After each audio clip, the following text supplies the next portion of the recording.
सूबाई घरू वज़ीर ज़ियाउल हसन नंजार मुख़्तलिफ़ ज़िलनि में अदावत हेठि समूरिन वुमेन पुलिस स्टेशन्स जो कमु तरजीही बुनियादनि ते मुकमल करण जो हुकुम ॾिनो आहे। घरू वज़ीर ज़ियाउल हसन नंजार जी सदारत हेठि कचे जे इलाइक़नि में जारी ऑपरेशन लाइ पुलिस स्टेशन जी अदावत इंतहाई ज़रूरी ऐं स्टेटिक नोयत जी ज़रूरत आहे। अवां खे अपडेट कयूं पिया अहम ख़बर जे हवाले सां। सूबाई घरू वज़ीर ज़ियाउल हसन नंजार मुख़्तलिफ़ ज़िलनि में अदावत हेठि समूरिन वुमेन पुलिस स्टेशन जो कमु तरजीही बुनियादनि ते मुकमल करण जो हुकुम ॾिनो आहे।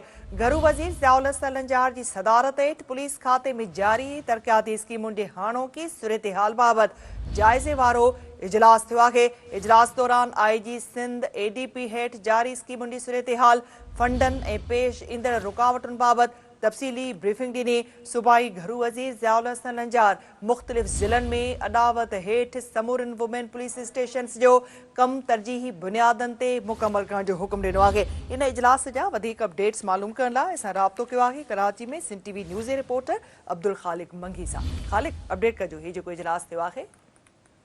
जी, घरू वज़ीर ज़ियाउल नंजार जी ज़ेर सदारत सेंट्रल पुलिस ऑफिस में हिकु आला सतह इजलास थियो आहे, छाकाणि त IG सिंध गुलाम नबी मेमण जो अॼु आख़िरी ॾींहुं आहे ऐं सुभाणे हू जेको आहे त रिटायर थी वेंदो।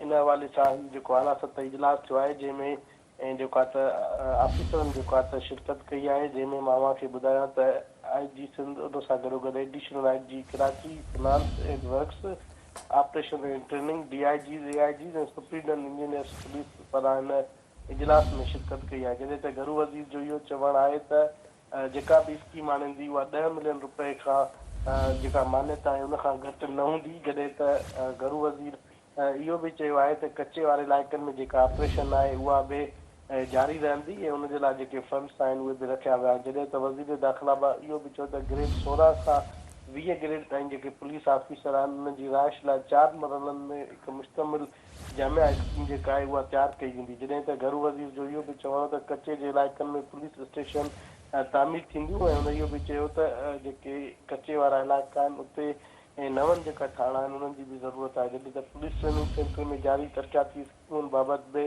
इजलास में जेको आहे त ब्रीफ कयो वियो। घरू वज़ीर खे IG सिंध पारां इहो चयो त तरबियती एहलकारनि खे बहितर जेके सहूलियतूं फराहम करण लाइ सिंध हुकूमत सां उन्हनि राब्तो कयो ऐं सिंध हुकूमत जेके ट्रेनिंग सेंटर आहिनि उन में जेके स्कीमूं आहिनि उहे प्रिंसिपल्स ऐं कमांड जेके आहिनि उन्हनि सां मुशावरत जेको आहे उन हवाले सां कई वेंदी। जॾहिं त हीउ आला सतह इजलास हो, छाकाणि त IG सिंध जेको आहे त 12 खां पोइ जेको 31 तारीख़ थींदी त 31 तारीख़ ते IG सिंध जी रिटायरमेंट आहे ऐं उन खां पोइ जेको आहे त नओं IG जेको ईंदो उहो बि इन स्कीमुनि ते कमु कंदो ऐं IG सिंध पारां घरू वज़ीर खे ब्रीफ बि कयो ऐं उन सां गॾोगॾु जेके मुख़्तलिफ़ ऑफिसर आहे उन्हनि बि हिन इजलास में शिरकत कई आहे। जी ठीकु आहे ख़ालिक, अपडेट करण लाइ वॾी महिरबानी।